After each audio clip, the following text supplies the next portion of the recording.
So may masasalubong tayo, sila ante.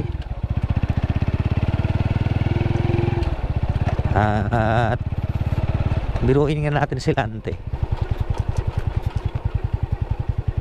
Morning ante. Mang tuda man ti flyers ante. LPG. Ate nante, sagay-sagay nante. Sige. Ante, di banda dito yung turong tiyang gayan norte. Ijay ka kumabagaw. Anak ko majayan. Ay? Bagna ka di bagaw. Magmag na kante, nakamutura ma.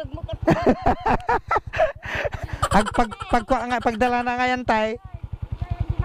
Jag palaod nga kalsada, dabagin jag panorte. Adda nagdamaga di tayo kag pamyana na magkanaw. Ay, San Joaquin. Ang gato, joke lang antay. Antay, naka-video kagay kayo. Ayun.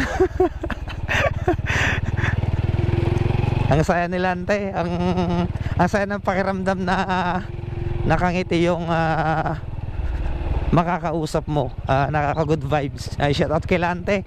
From San Leon, kuan siguro sila. From San Leon, Balonggao. Yung mga taga Bagong, kabisado ko naman yung mga mukha nila. May mga itik dito, ayun o. Itik. Pero mga sisiw pa lang mga katikri, mga itik, pero ang dami ayun o. Morning idol.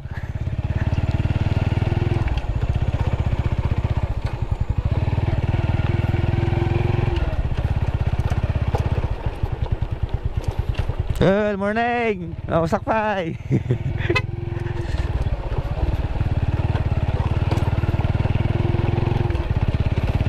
Ayun, so ito, kailangan kabisado natin yung kalsada rito na dadaanan natin talaga.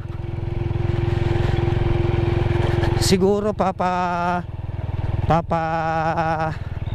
kailangan mauna tayo dun sa grupo, dun sa may tulay, sa may San Leon, tapos para makapagbusina tayo at saka natin sila padaanin sa may dulo ng bahay dyan sa may San Leon. Tsaka natin sila paunahin dito para makunan natin kung paano sila bumakbak. Tapos pagka labas nila ng San Joaquin, dun natin sila overtaken para makunan natin.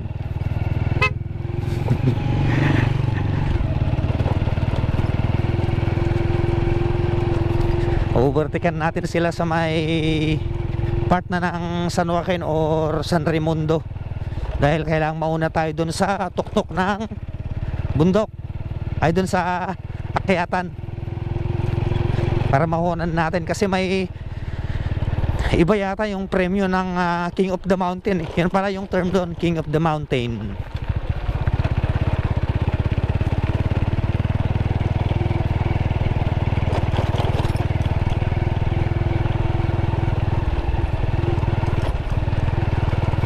Ito yung mga kalsada na tatahakin ng grupo.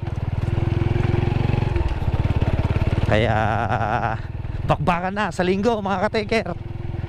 Abang-abang na po yung mga taga Esmeralda, Rahal, Bantog. Dito tututukan natin sila dito. Doon tayo sa likod po pesto.